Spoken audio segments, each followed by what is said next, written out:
Family, welcome back to my YouTube channel. ನಾನು ನಿಮ್ಮ ಆಶಾ ನವೀನ್, ಮೈಸೂರಿಂದ. ಎಲ್ಲರೂ ಹೇಗಿದ್ದೀರಾ? ಎಲ್ಲ ಚೆನ್ನಾಗಿದ್ದೀರಾ ಅಂತ ಭಾವಿಸ್ತೀನಿ. ನಾನು ಕೂಡ ತುಂಬಾ ಚೆನ್ನಾಗಿದ್ದೀನಿ. ಇವತ್ತು ಸಂಡೇ ಮಾರ್ನಿಂಗಿಂದ ನಾನು ಬ್ಲಾಗ್ನ ಸ್ಟಾರ್ಟ್ ಮಾಡ್ಕೊಂಡಿದ್ದೀನಿ. ಇವತ್ತು ಭೀಮನ ಅಮಾವಾಸ್ಯೆ ನೋಡಿ, ರೆಡಿಯಾಗಿದ್ದೀನಿ. ಸ್ಯಾರಿ ಎಲ್ಲ ಹಾಕಿ ರೆಡಿಯಾಗಿದ್ದೀನಿ. ಎಲ್ರಿಗೂ ಕೂಡ ಭೀಮನ ಅಮಾವಾಸ್ಯೆಯ ಶುಭಾಶಯಗಳು ತಿಳಿಸ್ತಾ ಇವತ್ತಿನ ಬ್ಲಾಗ್ನ ಸ್ಟಾರ್ಟ್ ಮಾಡ್ತಾ ಇದ್ದೀನಿ. ಯಾರೆಲ್ಲ ನನ್ನ ಚಾನಲ್ನ ಸಬ್ಸ್ಕ್ರೈಬ್ ಮಾಡ್ಕೊಳ್ದೆ ನೋಡ್ತಾ ಇದ್ದರೆ ಹೋಗಿ ಬೇಗ ಸಬ್ಸ್ಕ್ರೈಬ್ ಮಾಡಿಕೊಂಡು ನೋಡಿ. ಹಾಗೆ ಈ ವಿಡಿಯೋ ಇಷ್ಟ ಆಗಿದ್ರೆ ಒಂದು ಲೈಕ್ ಕೊಡಿ. ಇನ್ನೂ ಜಾಸ್ತಿ ಇಷ್ಟ ಆಗಿದ್ರೆ ನಿಮ್ಮ ಫ್ಯಾಮಿಲಿ ಫ್ರೆಂಡ್ಗೂ ಕೂಡ ಶೇರ್ ಮಾಡಿ ನನಗೆ ಸಪೋರ್ಟನ್ನು ನೀಡಿ. ಹೇಗಿತ್ತು ಅಂತ ಕಮೆಂಟ್ ಮೂಲಕ ತಿಳಿಸೋದಂತೂ ಮರಿಬೇಡಿ. ಹಾಗೆ ಪಕ್ಕದಲ್ಲಿರೋ ಬೆಲ್ ಐಕನ್ನು ಕೂಡ ಕ್ಲಿಕ್ ಮಾಡಿ. ನಾನು ಬಿಡೋ ಹೊಸ ವಿಡಿಯೋ ನಿಮಗೆ ನೋಟಿಫಿಕೇಷನ್ ಆಗಿ ರೀಚ್ ಆಗುತ್ತೆ ಅಂತ ಹೇಳ್ತಾ, ಒಂದು ಸೆಕೆಂಡ್ ವೆಲ್ಕಮ್ ಬ್ಯಾಕ್ ಅಂತ ಹೇಳ್ತಾ, ಇವತ್ತು ನಾನು ಪೂಜೆ ಎಲ್ಲ ಹೇಗೆ ಮಾಡ್ತೀನಿ ಅಂತ ನಾನು ನಿಮ್ಮ ಜೊತೆ ವಿಡಿಯೋ ಮುಖಾಂತರ ಶೇರ್ ಮಾಡ್ಕೋತೀನಿ. ನನ್ನ ಪತಿದೇವರಿಗೆ, ನನ್ನ ಪತಿರಾಯರಿಗೆ ಇವತ್ತು ಪಾದ ಪೂಜೆ ಮಾಡ್ತಾ ಇದ್ದೀನಿ. ಹೇಗೆಲ್ಲ ಮಾಡ್ತೀನಿ, ಹೇಗೆಲ್ಲ ಇರುತ್ತೆ ಅಂತ ನನ್ನ ಜೊತೆ ಶೇರ್ ಮಾಡ್ಕೋತೀನಿ. ಅದಕ್ಕಿಂತ ಮುಂಚೆ ನಾನು ತಿಂಡಿಗೆಲ್ಲ ಹೇಗೆಲ್ಲ ಪ್ರಿಪೇರ್ ಮಾಡಿಕೊಂಡೆ, ತಿಂಡಿ ಏನು ಮಾಡಿದೆ ಅಂತ ಒಂದು ಸಣ್ಣ ಕ್ಲಿಪ್ಪಿಂಗ್ನ ಆ್ಯಡ್ ಮಾಡ್ತೀನಿ. ಹೋಗಿ ನೋಡ್ಕೊಬನ್ನಿ. ಅಷ್ಟಕ್ಕೆ ನಾನು ಪೂಜೆಗೆಲ್ಲ ರೆಡಿ ಮಾಡ್ಕೊಂಡಿರ್ತೀನಿ. ಇನ್ನು ನಾನು ಮಾರ್ನಿಂಗ್ಗೆ ಬೇಗನೆ ಎದ್ದು ಹಿಂದ್ಗಡೆ ಮುಂದ್ಗಡೆ ಬಾಗಿಲೆಲ್ಲ ತೊಳೆದು ಮನೆಯೆಲ್ಲ ಮಾಪ್ ಮಾಡಿ ಅಡುಗೆ ಮನೆಯೆಲ್ಲ ಕ್ಲೀನ್ ಮಾಡಿ, ಸ್ವಲ್ಪ ಪಾತ್ರೆ ಇತ್ತು, ರಾತ್ರಿನೂ ಕೂಡ ತೊಳೆದಿದ್ದೆ. ಬೆಳಗ್ಗೆ ಎದ್ದು ಇನ್ನೊಂದು ಸ್ವಲ್ಪ ಪಾತ್ರೆ ಇತ್ತು, ಅದೆಲ್ಲ ತೊಳೆದು ಮತ್ತು ಗಂಡ ಮಕ್ಕಳಿಗೆಲ್ಲ ಹಾಲು ಕಾಫಿ ಎಲ್ಲನೂ ಕಾಯಿಸ್ಕೊಟ್ಟು ಅವರಿಗೂ ಕೂಡ ಕೊಟ್ಬಿಟ್ಟು, ಆಮೇಲೆ ನಾನು ಕೂಡ ಫ್ರೆಶ್ ಅಪ್ ಆಗಿ ಬಂದು ಫಸ್ಟು ತಿಂಡಿ ಮಾಡಿಬಿಡೋಣ, ತಿಂಡಿ ಮಾಡಿಟ್ರೆ ಆಮೇಲೆ ಬೇಕಾದರೆ ಬಾಕಿ ಕೆಲಸ ಮಾಡ್ಕೊಳ್ಳೋದು ಅಂತ ಹೇಳಿ ನಾನು ಸ್ವಲ್ಪ ಲೈಟಾಗಿ ಉಪ್ಪಿಟ್ಟನ್ನ ಮಾಡೋಣ ಅಂತ ಹೇಳಿ ಉಪ್ಪಿಟ್ಟನ್ನ ಮಾಡ್ಕೋತಾ ಇದ್ದೆ. ಇನ್ನು ಮನೆ ಕೆಲಸ ಅಂತ ಹೇಳಿದ್ರೆ ಗೊತ್ತೇ ಇರುತ್ತೆ, ಹಬ್ಬ ಹುಣ್ಣಿಮೆ ಅಮಾವಾಸ್ಯೆ ಹುಣ್ಣಿಮೆ ಅಂತ ಹೇಳಿದ್ರೆ ಇನ್ನು ಹೇಳಂಗೆ ಇಲ್ಲ, ಫುಲ್ ಕೆಲಸನೇ ಇರುತ್ತೆ. ಮಾಮೂಲಿ ದಿನಕ್ಕಿಂತ ಇನ್ನೂ ಜಾಸ್ತಿ ಕೆಲಸ ಇರುತ್ತೆ ಅವತ್ತು. ಹಾಗಾಗಿ ನಾನು ಬೇಗನೆ ಎದ್ದು ಕೆಲಸ ಎಲ್ಲ ಮುಗಿಸಿ ಎಲ್ಲ ಮಾಡಿದೆ. ತಿಂಡಿಗೆ ಉಪ್ಪಿಟ್ಟನ್ನ ಸ್ವಲ್ಪ ಲೈಟಾಗಿ ಬೇಗ ಆಗೋ ಥರ ಇರೋದನ್ನ ಮಾಡ್ಕೊಳ್ಳೋಣ ಅಂತ ಹೇಳಿ ಉಪ್ಪಿಟ್ಟನ್ನ ಮಾಡ್ಕೋತಾ ಇದ್ದೀನಿ. ಇನ್ನು ನವೀನ್ ಫೋಟೋಗೆಲ್ಲ, ದೇವ್ರ ಫೋಟೋಗೆಲ್ಲ ಹೂವೆಲ್ಲ ಮುಡಿಸಿ ಎಲ್ಲ ರೆಡಿ ಮಾಡ್ಕೊಳ್ಳೋಣ ಅಂತ ಹೇಳಿ ಅವರು ರೆಡಿ ಮಾಡ್ತಾಯಿದ್ರು. ನೀನು ತಿಂಡಿ ಮಾಡಿ ಇಟ್ಬಿಡು, ಪೂಜೆ ಎಲ್ಲ ಮುಗಿದ ಮೇಲೆ ಎಲ್ಲ ಕುತ್ಕೊಂಡು ಒಟ್ಟಿಗೆ ತಿಂಡಿ ಮಾಡೋಕ್ಕೆ ಸರಿ ಹೋಗುತ್ತೆ, ಫಸ್ಟು ತಿಂಡಿನ ಪ್ರಿಪೇರ್ ಮಾಡಿದ್ರಿ ಅಂತ ಹೇಳಿ ತಿಂಡಿನ ರೆಡಿ ಮಾಡಿದ್ರಿ. ನನ್ನ ದೊಡ್ಡ ಮಗ ಟ್ಯೂಷನ್ಗೆ ಹೋಗಿದ್ದ, ಇನ್ನೂ ಬಂದಿರಲಿಲ್ಲ. ಚಿಕ್ಕವನಂತೂ ತರಲೆ ಥರ ಆಡ್ತಾಯಿದ್ದ. ಅವನಿಗೆ ಬೈಕೊಂಡು ನಾನು ಕೆಲಸ ಮಾಡ್ತಾ ಇದ್ದೆ. ಯಾವಾಗಲೂ ಇದೇ ಥರ ಮಾಡ್ತೀಯಲ್ಲ, ಸಣ್ಣ ಪುಟ್ಟ ಕೆಲಸ ಮಾಡಿಕೊಡಲ್ವಲ್ಲ ನೀನು, ಯಾಕೆ ಈ ಥರ ಮಾಡ್ತೀಯ ಅಂತ ನಾನು ಅವನಿಗೆ ಬೈಕೊಂಡು ನಾನು ಉಪ್ಪಿಟ್ಟನ್ನ ಮಾಡ್ತಾಯಿದ್ದೆ. ಅಡುಗೆ ಮನೇಲಿ ಕೆಲಸನೇ ಮಾಡ್ತಾಯಿದ್ದೆ. ಅವನು ಅಮ್ಮ ನಿಮ್ಮ ಪಾಡಿಗೆ ನೀವು ಮಾಡಿ ಅಮ್ಮ, ಯಾಕಮ್ಮ ಬೈತೀರಾ ಅಂತ ಹೇಳ್ತಾ ಇದ್ದ. ಸರಿ ಆಯಿತು ಹೋಗಲಿ ವಿಡಿಯೋವಾರು ಮಾಡು ಅಂತ ಹೇಳಿದೆ. ಸರಿ ಅಂತ ಹೇಳಿ ಅವನೇ ಇದನ್ನು ವಿಡಿಯೋ ಕ್ಲಿಪ್ಪಿಂಗ ಮಾಡಿಕೊಟ್ಟಿರೋದು. ಬೇಗ ಕೆಲಸ ಎಲ್ಲ ಮುಗಿಸ್ಕೊಮ್ಮ ಅಂತ ಬೇಗ ಹೇಳ್ತಾ ಇದ್ದ. ಅದಂತೂ ಚೆನ್ನಾಗಿ ಹೇಳ್ತಾನೆ. ಮಾಡ್ತಾ ಇದ್ದೀನಿ. ಬೆಳಗ್ಗೆ ಎದ್ದು ಕೆಲಸ ಎಲ್ಲ ಮುಗಿಸಿ ಎಲ್ಲ ಆದಮೇಲೆ ಲೈಟಾಗಿ ಸಿಂಪಲ್ಲಾಗಿ ಉಪ್ಪಿಟ್ಟು ಮಾಡ್ಕೊಳ್ಳೋಣ, ಬಿಸಿ ಉಪ್ಪಿಟ್ಟು ಮಾಡಿಕೊಂಡು ತಿನ್ಕೊಳ್ಳೋಣ ಅಂತ ಹೇಳಿ ಉಪ್ಪಿಟ್ಟನ್ನ ಮಾಡ್ತಾ ಇದ್ದೀನಿ. ಈಗ ಆಲ್ರೆಡಿ ಪೂಜೆಗೆಲ್ಲ ರೆಡಿ ಆಗಿದೆ. ಪೂಜೆ ಒಂದು ಮಾಡಬೇಕು. ಫಸ್ಟು ತಿಂಡಿಗೆ ಮಾಡಿ ಇಟ್ಬಿಟ್ಟು ಆಮೇಲೆ ಪೂಜೆ ಮಾಡಿಬಿಟ್ರೆ ಪೂಜೆ ಆದ ತಕ್ಷಣ ತಿಂಡಿನ ತಿನ್ಬೋದು ಅಂತ ಹೇಳಿ ತಿಂಡಿಗೆ ಮಾಡ್ತಾಯಿದ್ದೀನಿ. ಸ್ವಲ್ಪ ಇನ್ನೇನು ಮಾಡೋದು ಅರ್ಜೆಂಟ್ಗೆ ಅಂತ ಹೇಳಿ ಉಪ್ಪಿಟ್ಟನ್ನ ಮಾಡ್ಕೊತಾ ಇದ್ದೆ. ಬೇಗ ಆಗುತ್ತೆ ಅದುವೇ ಕೂಡ ಅಂತ, ಯಾಕೆಂದರೆ ಆಲ್ರೆಡಿ ಟೈಮ್ ಆಗೋಗಿದೆ. ಇವಾಗ ಸ್ವಲ್ಪ ಲೇಟ್ ಆಯಿತು, ಬೇಗನೆ ಎದ್ದು ಕೆಲಸ ಎಲ್ಲ ಮುಗಿಸೋಷ್ಟೊತ್ತಿಗೆ ಲೇಟ್ ಆಯಿತು. ಹಾಗಾಗಿ ಬೇಗ ಆಗೋಂಥದ್ದು ಏನು ಇದೆ ತಿಂಡಿ, ಅದಕ್ಕೆ ಮಾಡ್ಕೊಳ್ಳೋಣ ಅಂತ ಹೇಳಿ ಉಪ್ಪಿಟ್ಟೆ ಆಗುತ್ತಲ್ವ ಬೇಗ ಅಂತ ಹೇಳಿ ಉಪ್ಪಿಟ್ಟನ್ನ ಮಾಡ್ಕೊತಾ ಇದ್ದೀನಿ. ನನ್ನ ಮಗ ಚಿಕ್ಕವನು ತಿನ್ನಲ್ಲ ಉಪ್ಪಿಟ್ಟ, ಆದರೂ ಕೂಡ ಬಿಸ್ಬಿಸಿ ಇದೆಯಪ್ಪ ತಿನ್ಕೊಬಿಡು ಅಂತ ಹೇಳಿದೆ. ಲೈಟ್ ಹಿಡೀರಿ ತಗೊಳ್ಳಿ. ಇವಾಗ ಉಪ್ಪಿಟ್ಟೆಲ್ಲ ಮಾಡಿಟ್ಬಿಟ್ಟು ಪೂಜೆ ಒಂದು ಮಾಡಬೇಕು. ತೊಳ್ಕೊಳ್ಳಿ, ಬೇಗ ತಿಂಡಿ ಮಾಡಿಬಿಡ್ತೀನಿ. ಇನ್ನು ನವೀನ್ ಕೂಡ ದೇವ್ರ ಮನೆಗೆಲ್ಲ ರೆಡಿ ಮಾಡಿ ಅವರು ಕೂಡ ಅವರೇ ದೀಪ ಎಲ್ಲ ಹಚ್ಚಿ ಬಂದರು. ನಾನು ಸ್ವಲ್ಪ ತಿಂಡಿ ಮಾಡೋದು ಲೇಟ್ ಆಯಿತು, ಅದಕ್ಕೋಸ್ಕರ ಅವರೇ ದೀಪ ಎಲ್ಲ ಹಚ್ಚಿ ಬಂದರು. ನಾನು ಉಪ್ಪಿಟ್ಟೆಲ್ಲ ರೆಡಿ ಮಾಡಿ ಇನ್ನು ಅಡುಗೆ ಮನೆಯೆಲ್ಲ ನೀಟಾಗಿ ಒರೆಸ್ಕೊಬಿಡೋಣ, ಯಾಕೆಂದರೆ ಅದು ಒಗ್ಗರಣೆ ಹಾಕಿರೋದೆಲ್ಲ ಆರಿರುತ್ತಲ್ವ ಅಂತ ಹೇಳಿ ನಾನು ಒಗ್ಗರಣೆಗೆಲ್ಲ ಆರಿರೋದೆಲ್ಲನೂ ಕೂಡ ನೀಟಾಗಿ ಅದನ್ನೆಲ್ಲ ಸ್ವಲ್ಪ ಎಲ್ಲ ಒರೆಸ್ತಾ ಇದ್ದೆ. ಇನ್ನು ಪಾದ ಪೂಜೆಗೆಲ್ಲ ರೆಡಿ ಮಾಡ್ಕೊಳ್ಳೋಣ. ಇನ್ನು ನಾನು ಕೂಡ ರೆಡಿ ಆಗಬೇಕು. ಬ್ಲೌಸ ಹೊಲೆ ಕೊಟ್ಟಿದ್ದೆ, ಅವರು ಕೊಡ್ತೀನಿ ಒಂದು 5 ನಿಮಿಷ 10 ನಿಮಿಷ ಅಂತ ಹೇಳ್ತಾಯಿದ್ರು. ಅದಕ್ಕೋಸ್ಕರ ಬ್ಲೌಸ್ ನನ್ನ ಮಗ ಇಸ್ಕೊಬರೋ ತನಕ ನಾನು ಅಡುಗೆ ಮನೆಯೆಲ್ಲ ನೀಟಾಗಿ ಒರೆಸ್ಕೊಳ್ಳೋಣ ಅಂತ ಹೇಳಿ ಎಲ್ಲನೂ ನೀಟಾಗಿ ಎಲ್ಲ ಒರೆಸಿ ಎಲ್ಲ ರೆಡಿ ಮಾಡಿದೆ. ನೋಡಿದ್ರಲ್ಲ, ನೋಡ್ಕೊಬಂದ್ರಲ್ಲ. ಈಗ ನಾನು ಪೂಜೆಗೆಲ್ಲ ರೆಡಿ ಮಾಡ್ಕೋತಾ ಇದ್ದೀನಿ. ನಿಮಗೆ ಬ್ಯಾಕ್ ಕ್ಯಾಮ್ರಾದಲ್ಲಿ ತೋರಿಸ್ತೀನಿ ಹೇಗೆಲ್ಲ ಪೂಜೆಗೆ ರೆಡಿ ಮಾಡ್ಕೋತಾ ಇದ್ದೀನಿ ಅಂತ. ಪಾದ ಪೂಜೆಗೆ ಹೇಗೆಲ್ಲ ರೆಡಿ ಮಾಡ್ಕೋತಾ ಇದ್ದೀನಿ ಅಂತ ಇವಾಗ ನಾನು ನಿಮಗೆ ತೋರಿಸ್ತೀನಿ. ಇನ್ನು ಆ ಟೈಮು 12 ಗಂಟೆ ಗಂಟ ಚೆನ್ನಾಗಿತ್ತು. ಇವಾಗ ಟೈಮ್ ಬಂದು 10:30 ಆಗಿತ್ತು. ಹಾಗಾಗಿ ನಾನು ಪಾದಪೂಜೆಗೆ ಎಲ್ಲನೂ ಕೂಡ ರೆಡಿ ಮಾಡ್ಕೋತಾ ಇದ್ದೆ. ಒಬ್ಬಳೇ ಅಲ್ವಾ, ಆ ಕಡೆ ಈ ಕಡೆ ಅಂತ ಎಲ್ಲ ಕೆಲಸ ಮಾಡಬೇಕು. ಹಾಗಾಗಿ ನವೀನ್ ಕೂಡ ನನಗೆ ಸ್ವಲ್ಪ ಹೆಲ್ಪ್ ಮಾಡಿಕೊಡ್ತಾರೆ. ಈ ಥರ ಹಬ್ಬ, ಹುಣ್ಣಿಮೆ, ಅಮಾವಾಸ್ಯೆ, ಹುಣ್ಣಿಮೆ ಅಂತ ಏನಾದ್ರು ಇದ್ದರೆ ನನಗೆ ಅವರು ಹೆಲ್ಪ್ ಮಾಡಿಕೊಡ್ತಾರೆ. ಹಾಗಾಗಿ ನೀನು ಬಾಕಿ ಕೆಲಸ ಏನಿದೆ ಅದು ಮಾಡ್ಕೋ, ನಾನು ಈ ಉಳ್ದಿದ್ದ ಕೆಲಸ ಎಲ್ಲ ಮಾಡ್ಕೋತೀನಿ ಅಂತ ಹೇಳಿ ಅವರೇ ದೇವ್ರ ಮನೆಗೆಲ್ಲ ರೆಡಿ ಮಾಡಿ ದೀಪನೂ ಕೂಡ ಅವರೇ ಹಚ್ಚಿದ್ರು. ನಾನು ಪಾದಪೂಜೆಗೆ ರೆಡಿ ಮಾಡ್ಕೋತಾ ಇದ್ದೆ. ಇನ್ನು ನಾವು ದೇವಸ್ಥಾನಕ್ಕೆಲ್ಲೂ ಕೂಡ ಹೋಗೋಕ್ಕಾಗಲ್ಲ ಅಂತ ಅಂದ್ಕೊಂಡೆ, ಏಕೆಂದರೆ ಆವಾಗಲೇ ಆಲ್ರೆಡಿ ಟೈಮ್ ಆಗೋಗಿತ್ತು. ಇನ್ನು ನಾನು ಪಾದಪೂಜೆ ಎಲ್ಲ ಮುಗಿಸಿ ಇನ್ನು ನಾವು ಹೋಗೋಷ್ಟರೊಳಗೆ ಟೈಮ್ ಆಗೇ ಬಿಡುತ್ತೇನೋ ಅಂತ ಅಂದ್ಕೊಂಡಿದ್ದೀನಿ. ದೇವಸ್ಥಾನಕ್ಕೆ ಹೋಗೋಕ್ಕಾಗಲ್ಲ, ಏನು ಮಾಡೋಕ್ಕಾಗಲ್ಲ. ನೋಡಿದ್ರಲ್ಲ, ಈ ಥರ ಪೂಜೆಗೆಲ್ಲ ರೆಡಿ ಮಾಡಿ ಇಟ್ಕೊಂಡಿದ್ದೀನಿ. ದೀಪ ಹಚ್ಚಿ ಇವಾಗ ಪೂಜೆ ಸ್ಟಾರ್ಟ್ ಮಾಡ್ಕೊಳ್ಳೋದಷ್ಟೇ. ಪಾದ ಪೂಜೆಗೆ ದೀಪ ಹಚ್ಚಬೇಕು ನೋಡಿ, ಈ ಥರ ಮಾಡ್ಕೊಂಡಿದ್ದೀನಿ ನಾನು. ಹೇಗೆ ಅನ್ನಿಸ್ತು ನಿಮಗೆ ಕಮೆಂಟ್ ಮೂಲಕ ತಿಳಿಸೋದಂತೂ ಮರಿಬೇಡಿ ನನಗೆ. ಇನ್ನು ನಾನು ಪೂಜೆಗೆಲ್ಲ ರೆಡಿ ಮಾಡಿಕೊಂಡು ಪೂಜೆ ಮಾಡೋ ಕೂತ್ಕೊಳ್ಳೋಷ್ಟರೊಳಗೆ 11 ಗಂಟೆ ಆಗೇ ಹೋಯ್ತು ಟೈಮು. ಹಂಗೂ ನಾವಿನ್ನು ಬೆಳಗ್ಗೆ ಬೇಗನೆ ಎದ್ದರೂ ಕೂಡ ಇಷ್ಟೊತ್ತಾಗೋಯ್ತಲ್ಲ ಕೆಲಸ ಮಾಡೋದು ಅಂತ ಹೇಳಿದ್ರು. ಯಾಕೆಂದರೆ ನಾನು ಹಿಂದಿನ ದಿನ ಏನೂ ಕೆಲಸ ಮಾಡೋಕ್ಕಾಗಲಿಲ್ಲ ಫ್ರೆಂಡ್. ಯಾಕೆಂದರೆ ನನಗೆ ತುಂಬ ತಲೆನೋವಾಗಿ ತುಂಬ ಸುಸ್ತಾಗಿ ನಾನು ಮಲ್ಕೊಬಿಟ್ಟಿದ್ದೆ. ಹಾಗಾಗಿ ನಾನು ಹಿಂದಿನ ದಿನ ಯಾವುದೇ ಕೆಲಸನ ಮಾಡ್ಕೊಳ್ಳೋಕ್ಕಾಗಲಿಲ್ಲ. ಬೆಳಗ್ಗೆ ಎದ್ದು ಎಲ್ಲ ಕೆಲಸ ಮುಗಿಸೋಷ್ಟರೊಳಗೆ ಇಷ್ಟೊತ್ತಾಗೋಯಿತು. ಹಿಂದಿನ ದಿನ ಸ್ವಲ್ಪ ಕೆಲಸ ಮಾಡ್ಕೊಂಡಿದ್ರೆ ಬೆಳಗ್ಗೆ ಅಷ್ಟು ಕೆಲಸ ಹಿಡಿಯಲ್ಲ. ಆದರೆ ನಾನು ಏನು ಮಾಡಲಿ, ನನಗೆ ಆಗಲಿಲ್ಲ. ಅದಕ್ಕೋಸ್ಕರ ಬೆಳಗ್ಗೆನೇ ಎದ್ದು ಕೆಲಸ ಎಲ್ಲ ಬೇಗ ಎಷ್ಟು ಸಾಧ್ಯ ಆಗುತ್ತೆ ಅಷ್ಟು ಬೇಗ ಕೆಲಸ ಮುಗಿಸ್ದೆ.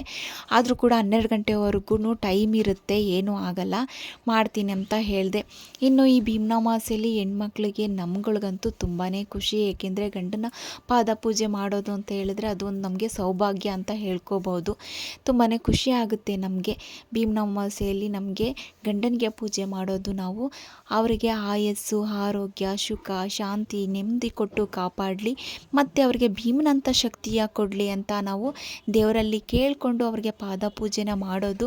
ಇನ್ನು ಈ ಪಾದಪೂಜೆ ಶಿವ ಪಾರ್ವತಿಗೆ ಅದು ಮೀಸಲಾಗಿದ್ದಂತೆ. ಪಾರ್ವತಿ ಶಿವನಿಗೂ ಕೂಡ ಪಾದಪೂಜೆನ ಮಾಡಿ, ಪರಮೇಶ್ವರ ನೀವೇ ನನ್ನ ಪತಿದೇವರು ಅಂತ ಕೇಳಿದ್ದು ಅಂತ ಹೇಳಿದ್ದು ಅಮ್ಮವರೆಲ್ಲ ಹೇಳ್ತಾರೆ. ಆದರೆ ಅಷ್ಟು ಬಗ್ಗೆ ನನಗೆ ಗೊತ್ತಿಲ್ಲ. ನಾನು ಅಷ್ಟೊಂದು ಹೇಳೋಷ್ಟು ದೊಡ್ಡೋಳಲ್ಲ. ನನಗೆ ಗೊತ್ತಿರೋಷ್ಟು, ನನಗೆ ತಿಳಿದಿರೋಷ್ಟು ಹೇಳ್ತೀನಿ ಅಷ್ಟೇ. ಇನ್ನು ಈ ಕಂಕಣ ಕಟ್ಕೊಳ್ಳೋದು ಒಳ್ಳೆಯದಾಗಲಿ, ಮುಂದಕ್ಕೆ ನಮಗೆ ಏನೇ ನಾವು ಯಾವುದೇ ಕೆಲಸ ಮಾಡಿದ್ರೂ ಕೂಡ ಎಲ್ಲ ಕೆಲಸದಲ್ಲಿ ಒಳ್ಳೆಯದಾಗಲಿ, ಶ್ರೇಯಸ್ಸನ್ನ ಸಿಗಲಿ ನಮ್ಮ ಗಂಡರಿಗೆ, ನಮ್ಮ ಗಂಡನಿಗೆ ಅಂತ ಕೂಡ ಕೇಳಿಕೊಂಡು ಮಾಡೋ ಅಂಥದ್ದು. ಅವರಿಗೆ ನಾನು ಕೂಡ ಆಯಸ್ಸು, ಆರೋಗ್ಯ, ಸುಖ, ಶಾಂತಿ, ನೆಮ್ಮದಿ ಕೊಟ್ಟು ಆ ಭಗವಂತ ಕಾಪಾಡಲಿ ಅಂತ ಕೇಳಿಕೊಂಡು ಪಾದಪೂಜೆನ ಮಾಡಿದ್ದು. ಇನ್ನು ನಾವು ಅವರಿಗೆ ಪಾದಪೂಜೆ ಎಲ್ಲ ಮಾಡಿದ್ಮೇಲೆ ನಾವು ಅರಿಶಿನ ಕುಂಕುಮನ ಇಕ್ಕಿಸ್ಕೊಳ್ಳೋದು. ಯಾಕೆ ಅಂದರೆ ಯಾವ ಹೆಣ್ಮಕ್ಳಿಗೆ ತಾನೇ ಇಷ್ಟ ಆಗಲ್ಲ, ನಾವು ಮುತ್ತೈದೆಯಾಗಿರಬೇಕು, ಮುತ್ತೈದೆಯಾಗಿ ಬಾಳಬೇಕು ಅಂತ ಎಲ್ಲ ಹೆಣ್ಮಕ್ಳಿಗೂ ಕೂಡ ಖುಷಿನೇ, ಇಷ್ಟನೇ. ಹಾಗಾಗಿ ಅವ್ರ ಕೈಲೇ ಆವತ್ತಿನ ದಿನ ನಾವು ಕುಂಕುಮನ ಹಚ್ಚಿಸ್ಕೊಂಡು ನಮಗೆ ಮುತ್ತೈದೆ ಸ್ಥಾನ ಕೊಡಿ, ಮುತ್ತೈದೆಯಾಗಿರಬೇಕು ಅಂತ ದೇವರಲ್ಲೂ ಕೂಡ ಕೇಳಿಕೊಂಡು ಅವರಲ್ಲೂ ಕೂಡ ಆಶೀರ್ವಾದನ ತಗೋತೀವಿ. ಅವರು ಕೂಡ ಮುತ್ತೈದೆಯಾಗಿರು, ಯಾವಾಗಲೂ ನಗ್ನಗ್ತಾ ಇರುವಂಥ ಆಶೀರ್ವಾದನ ಮಾಡ್ತಾರೆ. ನಾನು ಕೇಳ್ಕೊಳ್ಳೋದೊಂದೇ, ಯಾವಾಗಲೂ ಕೂಡ ಅವರು ಖುಷಿಯಾಗಿ ನಗ್ನಗಿತಾ ಚೆನ್ನಾಗಿರಬೇಕು. ಯಾಕೆ ಅಂತ ಹೇಳಿದ್ರೆ ಆ ಜೀವ ತುಂಬ ನೊಂದಿರೋ ಜೀವ ಅದು. ಅದಕ್ಕೋಸ್ಕರ ಯಾವಾಗಲೂ ಅವರು ನಗ್ನಗ್ತಾ ಇರಲಿ ಅಂತ ನಾನು ದೇವರಲ್ಲಿ ಸದಾಕಾಲ ಪ್ರಾರ್ಥನೆನ ಮಾಡ್ಕೋತೀನಿ. ಇನ್ನು ಪೂಜೆ ಎಲ್ಲ ಆದಮೇಲೆ ಅವ್ರಿಗೆ ದೃಷ್ಟಿನ ತೆಗೆದೆ, ಯಾರ ಕೆಟ್ಟ ದೃಷ್ಟಿನೂ ಬೀಳದೆ ಇರಲಿ, ಒಳ್ಳೆಯದಾಗಲಿ, ಅವರಿಗೆ ಅವ್ರು ಅಂದ್ಕೊಂಡಿದ್ದೆಲ್ಲ ನೆರವೇರಲಿ, ಅವ್ರು ಯಾವುದೇ ಕೆಲಸದಲ್ಲೂ ಕೂಡ ಯಾವ ತೊಂದರೆನೂ ಆಗ್ದೇ ಯಶಸ್ಸನ್ನ ಸಿಗಲಿ ಅಂತ ಕೂಡ ಕೇಳಿಕೊಂಡು ಅವ್ರ ಬಾಯಿಗೆ ಸಿಹಿನ ಹಾಕಿದೆ. ಸ್ವೀಟ್ ಏನು ಮಾಡೋಕ್ಕಾಗಲಿಲ್ಲ, ಯಾಕೆಂದರೆ ಆಲ್ರೆಡಿ ಟೈಮ್ ಆಗಿತ್ತಲ್ಲ. ಆಮೇಲೆ ಮಾಡ್ಕೊಂಡ್ರಾಯ್ತು ಅಂತ ಹೇಳಿ ಚಾಕ್ಲೇಟ್ನ ತರಿಸ್ಕೊಂಡು ಚಾಕ್ಲೇಟ್ನ ನಾನು ಅವರು ಇಬ್ಬರು ಕೂಡ ಅದನ್ನೇ ಶೇರ್ ಮಾಡ್ಕೊಂಡ್ವಿ. ಸಿಹಿ ತಿನ್ನಬೇಕಷ್ಟೇ, ಸ್ವೀಟ್ ಯಾವುದಾದ್ರೇನು, ಚಾಕ್ಲೇಟ್ ಆಗಲಿ ಸ್ವೀಟ್ ಆಗಲಿ ಯಾವುದಾದ್ರೇನು ಸಿಹಿ ತಿನ್ನಬೇಕು ಅಂತ ಹೇಳಿ ನಾನು ಅವ್ರಿಗೆ, ನನಗೂ ಕೂಡ ಚಾಕ್ಲೇಟ್ ತಿನ್ನಿಸಿದ್ರು, ಅವರು ಕೂಡ ಚಾಕ್ಲೇಟ್ ತಿನ್ನಿಸಿದ್ರು. ಮಧ್ಯದಲ್ಲಿ ನನ್ನ ಮಗ ಬಂದು ನನಗೂ ತಿನ್ನಿಸಿ ಅಂತ ಕೇಳ್ದ. ಯಾಕೆ ಅಂದರೆ ನೀವಿಬ್ಬರು ತಿಂತಾಯಿದ್ದೀರಾ, ನನಗೆ ಬೇಡವಾ, ನನಗೂ ತಿನ್ನಿಸಿ ಅಂತ ಹೇಳಿ ತಿಂದ್ಬಿಟ್ಟು ಅದು ತಮಾಷೆ ಮಾಡಿಕೊಂಡು ಹೋಯಿತು. ನನಗೆ ಅವರು ಗಿಫ್ಟ್ ಅಂತ ಕೊಟ್ಟಿದ್ದು ದುಡ್ಡು 500 ರುಪೀಸ್ ಕೊಟ್ಟರು. ನನಗೆ ಅವರೇ ಒಂದು ದೊಡ್ಡ ಗಿಫ್ಟು, ಗಾಡ್ ಕೊಟ್ಟಿರೋ ಗಿಫ್ಟ್ ಅಂತೀನಿ. ಇನ್ನು ಅದಕ್ಕಿಂತ ಬೇರೆ ಏನು ಗಿಫ್ಟ್ ಬೇಡ ನನಗೆ. ಪೂಜೆ ಕೂಡ ಮುಗಿಸಿ ತಿಂಡಿನೂ ಮಾಡಾಯಿತು. ಟೈಮು 12 ಗಂಟೆ ಹತ್ತತ್ರ ಆಗ್ತಾಯಿದೆ. ಲೇಟ್ ಆಯಿತು ಸ್ವಲ್ಪ, ಏನೂ ಮಾಡೋಕ್ಕಾಗಲ್ಲ. ಆದರೆ ಕರೆಕ್ಟಾಗಿ ಪೂಜೆ ಮಾಡಿದ್ದೀನಿ. 12 ಗಂಟೆ ಅಷ್ಟರೊಳಗೆಲ್ಲ ಪೂಜೆ ಮುಗಿಸ್ಬೇಕಾಗಿತ್ತು. ಅದಕ್ಕೋಸ್ಕರ ಪೂಜೆ ಅಂತೂ ಆಯಿತು. ತಿಂಡಿನೂ ಕೂಡ ಖಾಲಿ ಉಪ್ಪಿಟ್ಟು ತುಂಬ ಚೆನ್ನಾಗಿತ್ತು. ಹಾಗಾಗಿ ಉಪ್ಪಿಟ್ಟೆಲ್ಲ ತಿಂದಾಯಿತು. ಮತ್ತು ನೀವು ಎಲ್ಲ ಕೂಡ ನಿಮ್ಮ ಪತಿ ದೇವ್ರ ಪಾದ ಪೂಜೆ ಎಲ್ಲ ಆಯಿತಾ? ಆಗಿದೆ ಅಂತ ಅನ್ಕೋತೀನಿ. ನಮ್ಮದು ಕೂಡ ಮುಗೀತು. ನಾಷ್ಟ ಎಲ್ಲ ತಿಂದು ಕೆಲಸ ಇದ್ದಾವೆ, ಕೂರೋ ಅಷ್ಟು ಏನಿಲ್ಲ, ಕುತ್ಕೊಳ್ಳೋಂಗಿಲ್ಲ ನಾವು, ಕೆಲಸ ಇದೆ. ನನ್ನ ಸೀರೆ ಹೇಗಿದೆ ಅಂತ ಕಮೆಂಟ್ ಮೂಲಕ ತಿಳಿಸಿ. ಚೆನ್ನಾಗಿದೆಯಾ?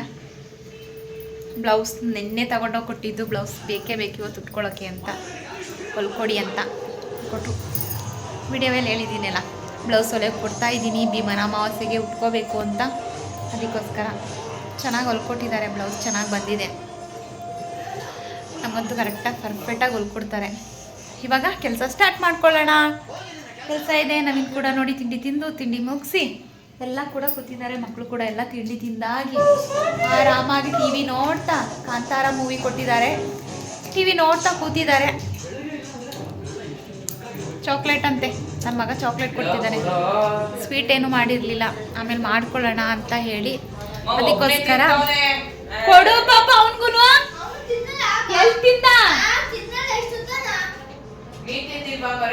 ಇದೇ ಜಗಳ. ರಜಾ ಇದ್ಬಿಟ್ರಂತೂ ದೇವ್ರೇ ಬೇಡಪ್ಪ ಅನಿಸುತ್ತೆ.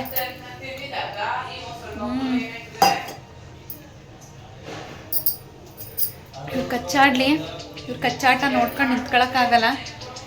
ನನಗೆ ಕೆಲಸ ಇದೆ. ಮತ್ತೇನಕ್ಕೆ ಏನು ಮಾಡೋದು ಅಂತಂದರೆ, ಸಾಂಬಾರಿದೆ, ಅದಕ್ಕೋಸ್ಕರ ಏನು ಮಾಡೋಣ ಅಂತ ಯೋಚನೆ ಮಾಡ್ತಾ ಇದ್ದೀನಿ. ಆದರೆ ನಾನು ನಿಮಗೆ ಒಂದು ಸ್ವೀಟ್ ರೆಸಿಪಿನ ನಾನು ನಿಮ್ಮ ಜೊತೆ ಶೇರ್ ಮಾಡ್ಕೋತೀನಿ. ನಿಮಗೂ ಇಷ್ಟ ಆಗುತ್ತೆ ಅಂತ ಅನ್ಕೋತಾ ಇದ್ದೀನಿ. ಅಂದ್ಕೊಳ್ಳೋದೇನು ಇಷ್ಟ ಆಗುತ್ತೆ ಅಂತ ಅನ್ಕೋತೀನಿ. ಹಾಗಾಗಿ ಒಂದು ಸ್ವೀಟ್ ರೆಸಿಪಿನ ನಾನು ನಿಮ್ಮ ಜೊತೆ ಶೇರ್ ಮಾಡ್ಕೊಳ್ಳೋಣ ಅಂತ ಅಂದ್ಕೊಂಡಿದ್ದೀನಿ. ಅದನ್ನು ಕೂಡ ಮಾಡ್ಕೊಳ್ಳೋಣ ಅಂತ. ಇವಾಗ ಬಟ್ಟೆ ಒಣಗಾಕ್ಬಿಟ್ಟು ಬರಬೇಕು. ಬಿಸಿಲು ಬರ್ತಾ ಇದೆ, ಬಟ್ಟೆ ಆಗಿದೆ. ಈಗ ಹೋಗಿ ಬೇಗ ಬಟ್ಟೆ ಎಲ್ಲ ಒಣಗಾಕ್ಬಿಟ್ಟು ಆಮೇಲೆ ವಿಡಿಯೋ ಕಂಟಿನ್ಯೂ ಮಾಡ್ತೀನಿ. ಇವಾಗ ಕೆಲಸ ಸ್ಟಾರ್ಟ್ ಮಾಡ್ಕೊತಾ ಇದ್ದೀನಿ. ತಿಂಡಿರೋ ತಟ್ಟೆಗಳೆಲ್ಲ ಹಾಗಾಗೇ ಇದೆ, ಎಲ್ಲ ಕೂಡ ತೊಳೆದ್ಬಿಟ್ಟು ಇವಾಗ ಅಡುಗೆಗೆ ಅದೇ ಹೇಳಿದ್ನಲ್ಲ, ಸಾಂಬಾರಿದೆ. ಅದಕ್ಕೋಸ್ಕರ ಏನಾದರೂ ಸ್ಪೆಷಲಾಗಿ ಮಾಡೋಣ ಅಂತ ಅನ್ಕೋತಾ ಇದ್ದೀನಿ. ಮಾಡೋಣ ಅಂತ ಇನ್ನೂ ಸ್ವಲ್ಪ ಉಪ್ಪಿಟ್ಟು ಉಳ್ಕೊಬಿಡ್ತು. ಮಧ್ಯಾಹ್ನ ಬಿಸಿ ಮಾಡ್ಕೊಂಡು ತಿನ್ಕೊಂಡ್ರಾಯ್ತು ಅಂತ ಎತ್ತಿಡ್ತಾ ಇದ್ದೀನಿ. ಅಡುಗೆ ಮನೆಯೆಲ್ಲ ಅಷ್ಟೇನು ಗಲೀಜಾಗಿಲ್ಲ, ಎಲ್ಲ ನೀಟಾಗಿ ಅಲ್ಲಲ್ಲೇ ಒರೆಸ್ಕೊಂಡಿದ್ದೀನಿ. ಅದಕ್ಕೋಸ್ಕರ ಇವಾಗ ಈ ಪಾತ್ರೆಗಳೆಲ್ಲ ತೊಳೆದ್ಬಿಟ್ಟು ವಿಡಿಯೋ ಕಂಟಿನ್ಯೂ ಮಾಡ್ತೀನಿ. ಏನು ಮಾಡೋದು, ಹೆಣ್ಮಕ್ಳು ಕೆಲಸನೇ ಹಾಗೆ, ಏನೂ ಮಾಡೋಕ್ಕಾಗಲ್ಲ. ಯಾವ ಹಬ್ಬ ಬರಲಿ, ಹುಣ್ಣೆ ಬರಲಿ, ಅಡುಗೆ ಡಿಪಾರ್ಟ್ಮೆಂಟಲ್ಲಂತೂ ಅವ್ರಿಗೆ ರಜಾ ಅನ್ನೋದೇ ಇಲ್ಲ. ಏನು ಮಾಡೋದು ಅಲ್ವಾ, ಕೆಲಸ ಮಾಡಲೇಬೇಕು. ಇವತ್ತು ಮಕ್ಕಳು ಹಸ್ಬೆಂಡ್ ಎಲ್ಲ ಮನೆಯಲ್ಲೇ ಇದ್ದಾರೆ. ಅದಕ್ಕೋಸ್ಕರ ಅವ್ರಿಗೆ ಏನಾದರೂ ಸ್ಪೆಷಲಾಗಿ ಅಡುಗೆ ಮಾಡಿ ಬಡಿಸೋಣ ಅಂತ. ಸಾಂಬಾರಿದೆ, ಏಕೆಂದರೆ ಅದು ವೇಸ್ಟ್ ಆಗುತ್ತೆ ಚೆಲ್ಬಿಟ್ರೆ. ರಾತ್ರಿಗೆ ಒಂದೇ ಟೈಮ್ ಊಟ ಮಾಡಿರೋದು, ಅದಕ್ಕೋಸ್ಕರ ಅದೇ ಸಾಂಬಾರಿಗೆ ಒಂಚೂರು ಏನಾದರೂ ಸ್ಪೆಷಲಾಗಿ ಮಾಡೋಣ ಅಂತ ಮಾಡ್ತಾಯಿದ್ದೀನಿ. ಸ್ಟಾರ್ಟ್ ಮಾಡ್ಕೊಂಡಿದ್ದೀನಿ. ನಾನು ಅಲ್ಲಿ ಹೇಳಿದ್ನಲ್ಲ, ಸ್ವೀಟ್ ರೆಸಿಪಿನ ನಾನು ನಿಮ್ಮ ಜೊತೆ ಶೇರ್ ಮಾಡ್ಕೊತೀನಿ ಅಂತ, ಅದಕ್ಕೋಸ್ಕರ ಮಾಡ್ಕೊಡ್ತೀನಿ. ವಿಡಿಯೋ ಆಮೇಲೆ ಕಂಟಿನ್ಯೂ ಮಾಡ್ತೀನಿ. ಪಾತ್ರೆ ಎಲ್ಲ ತೊಳೆದ್ಬಿಟ್ಟು ಸೌಂಡ್ಗೆ ವಾಯ್ಸ್ ಓವರ್ ಕೇಳಿಸಲ್ಲ. ಆವಾಗಲೇ ಹೇಳಿದ್ನಲ್ಲ, ನಾನೊಂದು ಸ್ವೀಟ್ ರೆಸಿಪಿನ ನಾನು ನಿಮಗೆ ತೋರಿಸ್ತೀನಿ ಅಂತ. ಅದು ಅಮ್ಮ ಅವರೆಲ್ಲ ಮಾಡ್ತಿದ್ದು, ಅಮ್ಮ ಮತ್ತು ಅಜ್ಜಿ ಎಲ್ಲರೂ ಕೂಡ ಆಗ್ಲಿಂದ ಕಾಲದಿಂದನೂ ಮಾಡ್ತಾ ಬರ್ತಿದ್ದಂಥ ರೆಸಿಪಿ ಅದು. ಅದಕ್ಕೋಸ್ಕರ ಅಮ್ಮಂಗೆ ಫೋನ್ ಮಾಡಿದ್ದೆ, ಈ ಥರ ಮಾಡ್ತಾಯಿದ್ದೀನಿ ಅಂತ. ಅಮ್ಮ ನಾನೇ ಬರ್ತೀನಿ ಅಂತ ಹೇಳಿದ್ರು, ಏಕೆಂದರೆ ಅಮ್ಮ ತುಂಬ ಚೆನ್ನಾಗಿ ಮಾಡ್ತಾರೆ, ನಮಗಿಂತನೂ ಕೂಡ ತುಂಬ ಚೆನ್ನಾಗಿ ಮಾಡ್ತಾರೆ. ಅದಕ್ಕೋಸ್ಕರ ನಾನೇ ಬರ್ತೀನಿ, ಮಾಡ್ಕೊಡ್ತೀನಿ ಇರು ಅಂತ ಹೇಳಿದ್ರು. ಏಕೆಂದರೆ ಮೊಮ್ಮಕ್ಕಳಿಗೆ ಅಮ್ಮ ಮಾಡೋದು ಅಂದರೆ ತುಂಬ ಇಷ್ಟ. ಅಮ್ಮ ಒಂದು ಸಲ ಮಾಡಿ ಕೊಟ್ಕಳಿಸಿದ್ರು, ತಿಂದುಬಿಟ್ಟು ಅಮ್ಮ ತುಂಬ ಚೆನ್ನಾಗಿದೆ, ಅವನ ಕೇಳಿ ಇನ್ನೊಂದು ಸಲ ಮಾಡಿಸು ಅಂತ ನನ್ನ ದೊಡ್ಡ ಮಗ ಹೇಳಿದ. ಅದಕ್ಕೋಸ್ಕರ ನಾನು ಅಮ್ಮಂಗೆ ಫೋನ್ ಮಾಡಿದ್ದೆ. ಸರಿ ತಾಯಿ, ನಾನೇ ಬರ್ತೀನಿ ಇರು, ಮಾಡಿಕೊಡ್ತೀನಿ ಅಂತ ಹೇಳಿದ್ರು. ಸರಿ ಆಯಿತು. ಅಮ್ಮ ಬರೋಷ್ಟೊಳಗೆ ನಾನು ಇವಾಗ ನೋಡಿ ಹೀರೆಕಾಯಿ ತಗೊಂಡಿದ್ದೀನಿ. ಏಕೆಂದರೆ ಹೀರೆಕಾಯಿ ಬಜ್ಜಿ ಮಾಡೋಣ ಅಂತ. ಹೀರೆಕಾಯಿ ತುಂಬ ಚೆನ್ನಾಗಿದ್ದಾವೆ. ಅಮ್ಮ ಊರಿಗೆ ಹೋಗಿದ್ರಲ್ಲ, ಹಾಗಾಗಿ ಅಣ್ಣ ಹಾಕಿದ್ದಾನೆ, ಅಣ್ಣ ಕೊಟ್ಕೊಳಿಸಿದ. ಅದಕ್ಕೋಸ್ಕರ ದಪ್ಪಗೆ ಚೆನ್ನಾಗಿದೆ, ಬಜ್ಜಿಗೆ ಸೂಪರಾಗಿ ಬರುತ್ತೆ ಅಂತ ಹೇಳಿ ಹೀರೆಕಾಯಿ ಬಜ್ಜಿ ಮಾಡೋಣ ಅಂತ ಹೇಳಿ ಮಾಡ್ತಾಯಿದ್ದೀನಿ. ಇನ್ನು ಸಾಂಬಾರು ಅಷ್ಟೇ ಇರೋದು, ಬಸ್ ಸಾಂಬಾರಲ್ವಾ. ನೆನ್ನೆ ಬೀನಿಸು ಹೆಸರು ಕಾಳು ಹಾಕಿ ಪಲ್ಯ ಮಾಡಿ ಬಸ್ ಸಾಂಬಾರು ಮಾಡಿದ್ದೆ. ಖಾಲಿ ಆಯಿತು ರಾತ್ರಿಯೇ. ಅದಕ್ಕೋಸ್ಕರ ಇವಾಗ ಅದಕ್ಕೆ ನೆಂಚ್ಕೊಳ್ಳೋಕ್ಕೆ ಹೀರೆಕಾಯಿ ಬಜ್ಜಿನ ಮಾಡ್ಕೊಳ್ಳೋಣ ಅಂತ ಹೇಳಿ ಅಮ್ಮ ಬರೋಷ್ಟೊಳಗೆ ಅದನ್ನೆಲ್ಲ ಕಟ್ ಮಾಡಿ ರೆಡಿ ಮಾಡ್ಕೊಳ್ಳೋಣ ಅಂತ ಹೇಳಿ ಮಾಡ್ಕೋತಾ ಇದ್ದೀನಿ. ಅಮ್ಮ ಬಂದಮೇಲೆ ಅದನ್ನು ಮಾಡಿಕೊಡ್ತಾರೆ. ಸ್ವೀಟ್ ಅದೊಂಥರ ಪಾಯಸ ಥರ. ಅವ್ರು ಬಂದಮೇಲೆ ಹೇಳ್ತೀನಿ ಏನು ಹೆಸರು ಏನು ಅಂತ. ಅಲ್ಲಿವರೆಗೂ ವೇಟ್ ಮಾಡ್ತಾರೆ. ಎಲ್ಲೂ ಸ್ಕಿಪ್ ಮಾಡಿದೆ ಮಿಸ್ ಮಾಡಿದೆ ಪೂರ್ತಿ ವಿಡಿಯೋನ ನೋಡಿ. ಓಕೆ, ನೋಡಿ ಅಮ್ಮ ಬಂದವರೇ ಮಾಡ್ತಾವ್ರೆ. ಇವಾಗ ಮೈದಾ ಹಸಿಟ್ಟನ್ನ ಹಾಕ್ಕೊಂಡು ಈ ಥರ ಕಲಿಸ್ಕೋಬೇಕು. ಮೈದಾ ಹಸಿಟ್ಟು ಹಾಕ್ಕೊಂಡು ಇದು ಕಲಿಸ್ಕೋಬೇಕು. ಇದು ಸ್ವೀಟ್ ಬಂದು ಏನು ಆಲೂಬಿಟ್ಟು ಅಂತ, ಇದು ಹೆಸರು ಆಲೂಬಿಟ್ಟು. ಇದನ್ನು ಚಪಾತಿ ಹಸಿಟ್ಟು ನಾವು ಹೆಂಗೆ ಕಲಿಸ್ಕೊತೀವಿ ಚಪಾತಿ ಹಿಟ್ಟನ್ನ ಆ ಥರ ಇದನ್ನು ಕೂಡ ಕಲಿಸ್ಕೋಬೇಕು. ಚಪಾತಿ ಹಿಟ್ಟು ಅದೇ ಥರ ಅಷ್ಟು ಕಲಿಸ್ಕೊಂಡು ಇದನ್ನು ಕೂಡ ಚಪಾತಿ ಥರ ಒತ್ಕೊಂಡು ಮಾಡ್ಕೊಳ್ಳೋಂಥದ್ದು. ನಾನು ನಿಮಗೆ ಪೂರ್ತಿ ಸಂಪೂರ್ಣವಾಗಿ ತೋರಿಸ್ತೀನಿ ಯಾವ ಥರ ಮಾಡೋದು ಹೇಗೆ ಅಂತ ಎಲ್ಲ ಹೇಳಿ. ತುಂಬಾ ಚೆನ್ನಾಗಿರುತ್ತೆ ಇದು. ಈ ಥರ ಕಲಿಸ್ಕೋಬೇಕು ಚಪಾತಿ. ಅದಕ್ಕೆ ಇವಾಗ ಅದಕ್ಕೆ ಇದೊಂದು ಪಾಲು ಕಾಯಿನ ಹಾಕ್ತಾಯಿದ್ದೀನಿ. ಆಡಿಸ್ಕೋಬೇಕು. ಇದನ್ನು ತುರ್ಕೋತೀನಿ. ಇದೊಂದು ಪಾಲು ಸಾಕು. ಇಷ್ಟು ದೊಡ್ಡದು ಹಾಕಬೇಕು. ಅದು ಚಪಾತಿ ಥರ ಒತ್ಕೋಬೇಕಲ್ವ, ಅದು ಎಷ್ಟು ಚಪಾತಿ ಆಗುತ್ತೆ ಅದ್ರ ಮೇಲೆ ನಾವು ಕಾಯಿನ ತೊಗೋಬೇಕು. ಅಮ್ಮ ಒಂದು ಪಾಲು ಕಾಯಿ ತೊಗೊಂಡು ತುರ್ಕೋತಾಯಿ ಸಾಕು ಅಂತ ಹೇಳಿದ್ರು. ಹಾಗಾಗಿ ಒಂದು ಪಾಲು ಕಾಯಿನ ತೊಗೊಂಡಿದ್ದೀನಿ, ಸಾಕಾಗುತ್ತೆ ಅಂತ ಹೇಳಿದ್ರು. ಈಗ ತುರ್ಕೊಳ್ಳೋಣ. ನೋಡಿ ಈ ಥರ ಚಪಾತಿ ಅದಕ್ಕೆ ಕಲಸಿಟ್ಟಿದ್ದಾರೆ. ಅಮ್ಮನೇ ಕಲಸಿದ್ದು ನೋಡಿ, ಕಾಣಿಸ್ತಾ ಇದೆಯಲ್ವಾ? ಈ ಥರ ಇಟ್ಟು ಚಪಾತಿ ಅದಕ್ಕೆ ಕಲಿಸ್ಕೋಬೇಕು. ಇದನ್ನು ಇಷ್ಟು ಸ್ಮೂತಾಗಿ ಬಂದಿದೆ, ಕಾಣಿಸ್ತಿದೆಯಾ? ಇಷ್ಟು ಸ್ಮೂತಾಗಿ ಬಂದಿದೆ. ಇದು ಈ ಥರ ಕಲಿಸ್ಕೋಬೇಕು ಚಪಾತಿ. ಅದಕ್ಕೆ ಇದನ್ನು ಚಪಾತಿ ಲಟ್ಟಿಸ್ಕೊಳ್ಳೋ ಥರ ಲಟ್ಟಿಸ್ಕೋಬೇಕು. ಇವಾಗ ಅದನ್ನು ಒಂದು 5 ನಿಮಿಷ, ಒಂದು 5-10 ನಿಮಿಷ ಸ್ವಲ್ಪ ನೆನೆಗೆ ಬಿಡೋಣ. ಇವಾಗ ಕಾಯಿನ ಒಂದು ಪಾಲು ತುರಿದು ಇಟ್ಕೊಂಡಿದ್ದೀವಲ್ಲ, ಅದಕ್ಕೆ ಒಂದು 10-12 ಏಲಕ್ಕಿ ಕಾಯಿನ ಹಾಕ್ಕೊಂಡು ಇವಾಗ ಇದಕ್ಕೆ ಸ್ವಲ್ಪ ನೀರನ್ನ ಸೇರಿಸ್ಕೊಂಡು ನುಣ್ಣಗೆ ರುಬ್ಕೋಬೇಕು.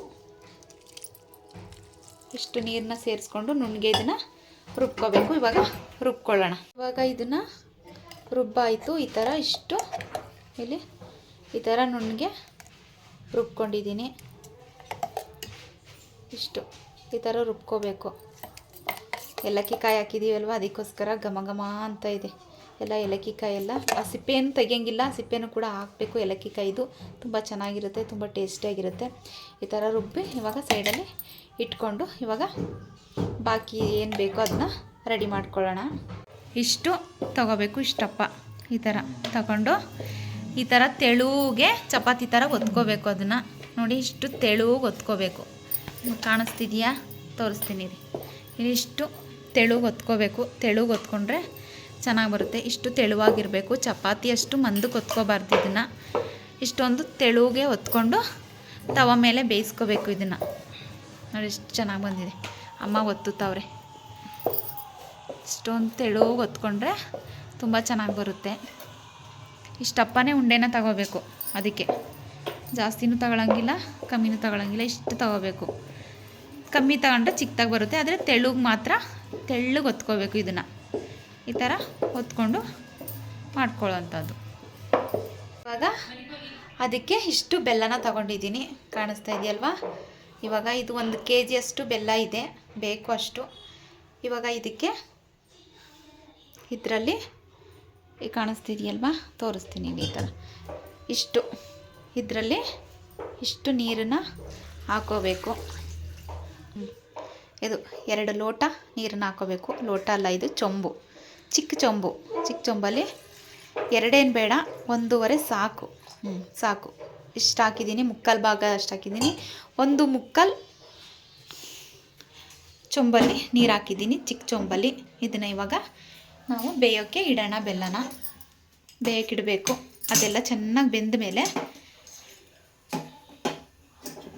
ಇದು ಮಾಡ್ಕೋಬೇಕು. ಇವಾಗ ಅದನ್ನು ಬೇಯೋಕ್ಕೆ ಇಡ್ತಾಯಿದ್ದೀನಿ. ಇದು ಬೇಯಲಿ.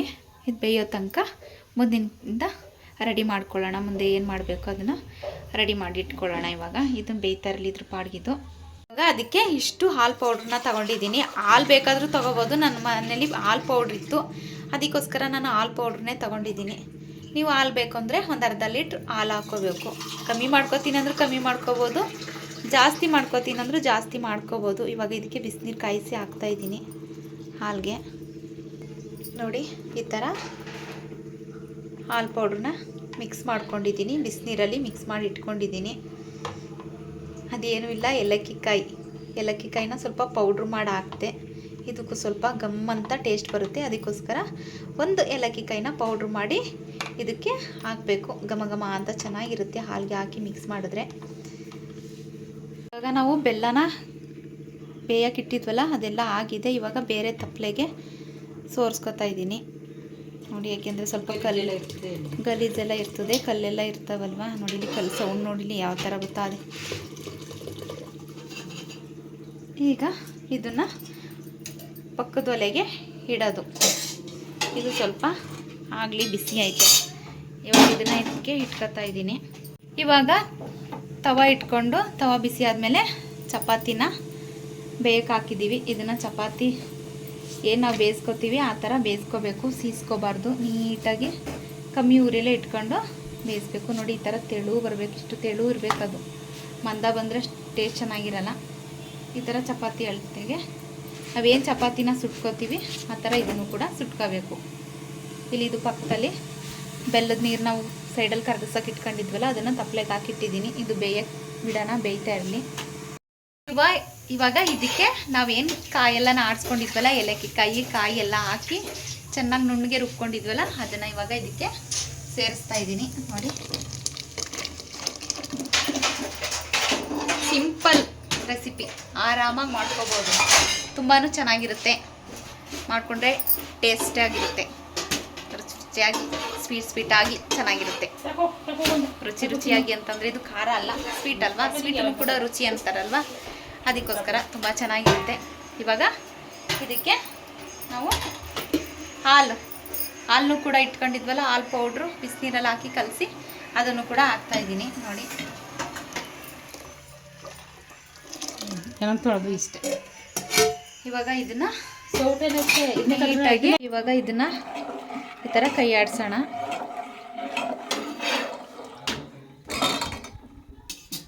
ನೋಡಿ ಎಷ್ಟು ಚೆನ್ನಾಗಿ ಕಾಣಿಸ್ತಿದೆ.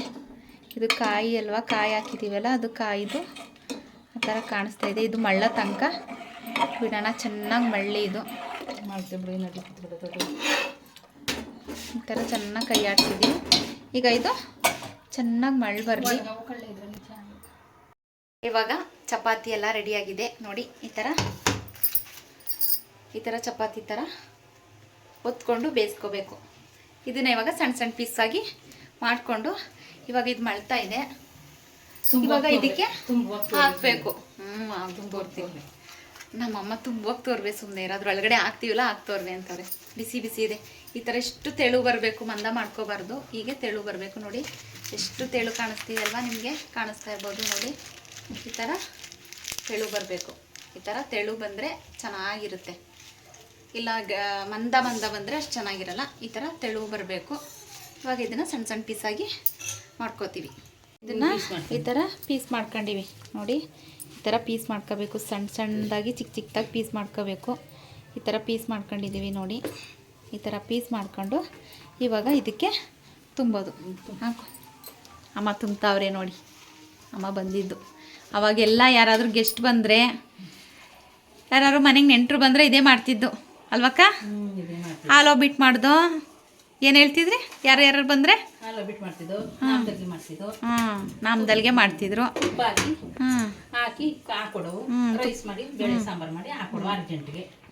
ಅರ್ಜೆಂಟ್ಗೆ ಮಾಡ್ತಿದ್ರಂತೆ. ಯಾರಾದರೂ ನೆಂಟರು ಬಂದರೆ ಈ ಥರ ಮಾಡ್ತಿದ್ರಂತೆ ಅಮ್ಮವರು. ಆಮೇಲೆ ಎದೆ ನೋವಿಗೆಲ್ಲ ಒಳ್ಳೇದಲ್ವಕ್ಕ ಇದು? ಎದೆ ನೋವಿಗೆ ತುಂಬ ಒಳ್ಳೇದಿದು. ಈ ಥರ ಬಂದಿದೆ. ಇದು ಸ್ವಲ್ಪ ಬೇಯಕ್ಕೆ ಬಿಡಬೇಕು. ಇದು ಸ್ವಲ್ಪ ಬೇಯಬೇಕು.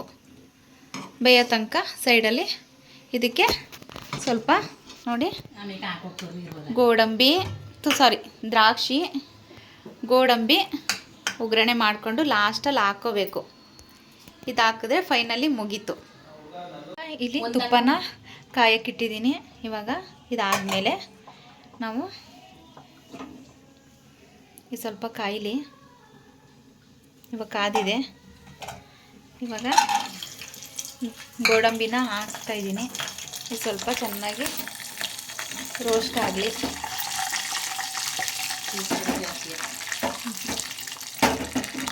ಈ ಥರ ರೋಸ್ಟ್ ಆಗಲಿ. ಇಷ್ಟೇ ಹಾಲು ಒಬ್ಬಿಟ್ಟು. ತುಂಬಾ ಈಸಿ ಅಲ್ವಾ ಫ್ರೆಂಡ್, ಮಾಡ್ಕೋಬೋದು ಆರಾಮಾಗಿ. ಇವಾಗ ದ್ರಾಕ್ಷಿ ಹಾಕ್ತಾಯಿದ್ದೀನಿ. ಎರಡನ್ನೂ ಕೂಡ ಚೆನ್ನಾಗಿ ತುಪ್ಪದಲ್ಲಿ ರೋಸ್ಟ್ ಮಾಡಿ ಲಾಸ್ಟು ಅದಕ್ಕೆ ಹಾಕಿದ್ರೆ ಫೈನಲ್ಲಿ ಮುಗೀತು. ಈ ಥರ ಚೆನ್ನಾಗಿ ನೀಟಾಗಿ ರೋಸ್ಟ್ ಆಗಿದೆ. ಇವಾಗ ಇದನ್ನು ತೆಗೆದು ಇದಕ್ಕೆ ಹಾಕೋಣ. ಇಷ್ಟೇ ಲಾಸ್ಟ್ ಫೈನಲಿ ಮುಗೀತು ಹಾಲೊಬ್ಬಿಟ್ಟು. ತುಂಬ ಈಸಿ. ಅಮ್ಮವ್ರು ಹೇಳ್ದಂಗೆ ಆವಾಗ ಯಾರಾದರೂ ನೆಂಟರು ಬಂದರೆ ಮನೆಗೆ ಇದನ್ನೆಂತೆ ಮಾಡ್ತಿದ್ದು, ಹಾಲೊಬ್ಬಿಟ್ಟು ಮತ್ತು ನಾಮದಲ್ಗೆ ಅಂತಲೂ ಕೂಡ. ಅದನ್ನು ಇನ್ನೊಂದು ದಿನ ನಾನು ರೆಸಿಪಿನ ಮಾಡಿ ಹಾಕ್ತೀನಿ. ಸಾಮಾನ್ಯ ಕೆಲವ್ರು ಜನಕ್ಕೆ ಗೊತ್ತಿರುತ್ತೆ, ಹಳ್ಳಿ ಕಡೆ ಇರೋರಿಗೆಲ್ಲ. ಹಿಂಗೆ ಕೆಲವ್ರು ಗೊತ್ತಿರಲ್ಲ. ತುಂಬಾ ಚೆನ್ನಾಗಿರುತ್ತೆ ಫ್ರೆಂಡ್. ಒಂದೇ ಥರ ನಾವು ಸ್ವೀಟ್ನ ಮಾಡಿಕೊಂಡು ತಿನ್ನೋದಕ್ಕಿಂತ ಈ ಥರ ಡಿಫ್ರೆಂಟಾಗಿ ಮಾಡ್ಕೊಂಡು ತಿಂದರೆ, ಕಾಯಿ ಹಾಕಿದ್ದೀವಲ್ವ ಅದಕ್ಕೋಸ್ಕರ ಕಾಯ್ದು ಈ ಥರ ನೋಡಿ ಎಷ್ಟು ತೆಳು ಇತ್ತು, ಎಷ್ಟು ಮಂದ ಬಂತು, ಇದು ಎಷ್ಟು ಗಟ್ಟಿ ಬಂತು. ತುಂಬಾ ಚೆನ್ನಾಗಿ ತುಂಬಾ ಟೇಸ್ಟಿಯಾಗಿರುತ್ತೆ. ನನ್ನ ಮಗ ದೊಡ್ಡವನಿಗಂತೂ ತುಂಬ ಇಷ್ಟ. ಮಾಡ್ಸಮ್ಮ ಅವನ ಕೈಲಿ ಮಾಡ್ಸಮ್ಮ ಅಂತಲೇ ಇರ್ತಾನೆ. ಅದಕ್ಕೋಸ್ಕರ ಇವತ್ತು ಭೀಮನ ಅಮಾವಾಸ್ಯೆ ಆಗಿತ್ತಲ್ವ, ಏನಾದರೂ ಸ್ವೀಟ್ ಮಾಡಬೇಕಾಗಿತ್ತಲ್ವ, ಅದಕ್ಕೋಸ್ಕರ ಮಾಡೋಣ ಅಂತ ಹೇಳಿ ಇದನ್ನೇ ಮಾಡಿದ್ದು. ಇಷ್ಟೇ ಫೈನಲಿ ಆಯಿತು. ಇವಾಗ ಇದನ್ನು ಸ್ವಲ್ಪ ಹೊತ್ತು ಒಂದು 5 ನಿಮಿಷ ಮುಚ್ಚಿಟ್ಬಿಡೋಣ. ನೋಡಿ ಈಗ ಫೈನಲಿ ರೆಡಿಯಾಗಿದೆ ನೋಡಿ. ಫುಲ್ ಒಂದು 5 ನಿಮಿಷ ಬಿಟ್ಟಿದ್ನಲ್ಲ, ಈ ಥರ ಎಲ್ಲ ಕರೆಕ್ಟಾಗಿ ರೆಡಿಯಾಗಿದೆ. ಹೇಗೆ ಕಾಣಿಸ್ತಿದೆ? ಚೆನ್ನಾಗಿ ಕಾಣಿಸ್ತಿದೆಯಲ್ವ? ಘಮ ಘಮ ಅಂತ ಇದೆ ಫ್ರೆಂಡ್. ಸಖತ್ತ ಗಮ್ ಅಂತಿದೆ. ಇವಾಗ ಒಂದು ಬೌಲ್ಗೆ ಸರ್ವ್ ಮಾಡ್ಕೊಳ್ಳೋಣ ನಿಮಗೆ. ಫೈನಲಿ ಹಾಲು ಒಬ್ಬಟ್ಟು ರೆಡಿಯಾಗಿದೆ. ಇದೇನಪ್ಪ ಇದು ಹಾಲು ಒಬ್ಬಟ್ಟು ಅಂತಾರಲ್ಲ, ಒಬ್ಬಿಟ್ಟ ಅಂತ ಅಂದ್ಕೋಬೇಡಿ. ಇದು ಹಾಲು ಒಬ್ಬಿಟ್ಟು ಅಂತಲೇ ಕರೆಯೋದು. ಹೇಳ್ದಂಗೆ ಅಮ್ಮ ಆವಾಗ ಯಾರಾದರೂ ಗೆಸ್ಟ್ ಬಂದರೆ ಇದನ್ನೇ ಮಾಡ್ತಿದ್ದು ಅಂತ ಅಮ್ಮನೂ ಕೂಡ ಹೇಳಿದ್ರು, ನಾನು ಕೂಡ ಹೇಳಿದ್ದೀನಿ. ಇವಾಗ ಒಂದು ಸಲ ಹೇಳ್ತಾಯಿದ್ದೀನಿ. ಆವಾಗ ಯಾರಾದರೂ ಮನೆಗೆ ಗೆಸ್ಟ್ ಬಂದರೆ ಇದನ್ನಂತೆ ಮಾಡ್ತಿದ್ದು. ತುಂಬ ಚೆನ್ನಾಗಿ ಕಾಣಿಸ್ತಿದೆಯಲ್ವಾ ನೋಡಿ. ಸೂಪರ್ ಸೂಪರ್ ಹಾಲು ಒಬ್ಬಟ್ಟು ರೆಡಿಯಾಗಿದೆ ಫ್ರೆಂಡ್ ನೋಡಿ. ಈ ಭೀಮನ ಅಮಾವಾಸ್ಯೆಯಲ್ಲಿ ನಾನು ಮಾಡಿದಂಥ ಸ್ವೀಟ್ ರೆಸಿಪಿ ನಿಮ್ಗೆಲ್ರಿಗೂ ಕೂಡ ಇಷ್ಟ ಆಗಿದೆ ಅಂತ ಅನ್ಕೋತೀನಿ. ಗಮ್ಮಂತಿದೆ. ಟೇಸ್ಟ್ ನೋಡಿಲ್ಲ, ಯಾಕೆಂದರೆ ಬಿಸಿ ಬಿಸಿ ಇದೆ. ಟೇಸ್ಟ್ ನೋಡೋಕ್ಕೆ ಸ್ವಲ್ಪ ತಣ್ಣಗಾಗಲಿ ನೋಡಿ. ಇಟ್ಕೊಳ್ಳೋಕ್ಕೂ ಆಗ್ತಾಯಿಲ್ಲ, ಅಷ್ಟು ಬಿಸಿ ಇದೆ. ತಣ್ಣಗಾಗಲಿ, ಆಮೇಲೆ ಬೇಕಾದರೆ ಟೇಸ್ಟ್ ಮಾಡೋಣ. ಓಕೆ, ಇವಾಗ ಹೀರೆಕಾಯಿ ಬಜ್ಜಿ ಮಾಡ್ತಾಯಿದ್ದೀನಿ ಅಂತ ಹೇಳಿದ್ನಲ್ಲ, ಅದಕ್ಕೂ ಕೂಡ ಹಸಿಟ್ಟು ಕಲಸಿ ಇಟ್ಟಿದ್ದೀನಿ. ಬಜ್ಜಿ ಹಸಿಟ್ಟು, ಕಡಲೆ ಹಸಿಟ್ಟೆಲ್ಲ ಕಲಸು ರೆಡಿ ಮಾಡಿ ಇಟ್ಟಿದ್ದೀನಿ. ಅನ್ನಕ್ಕೂ ಇಟ್ಟಿದ್ದೀನಿ. ಸಾಂಬಾರು ಇದೆಯಲ್ವಾ, ಅದಕ್ಕೋಸ್ಕರ ಅನ್ನ ಆಗಲಿ ಅಂತ. ಇದನ್ನು ಇವಾಗ ಟೇಸ್ಟ್ ಮಾಡ್ತೀನಿ. ತಣ್ಣಗಾಗಿದೆ, ಹೇಗಿದೆ ಅಂತ ಟೇಸ್ಟ್ ಮಾಡಿ ನಾನು ನಿಮ್ಗೆ ಕೂಡ ಹೇಳ್ತೀನಿ.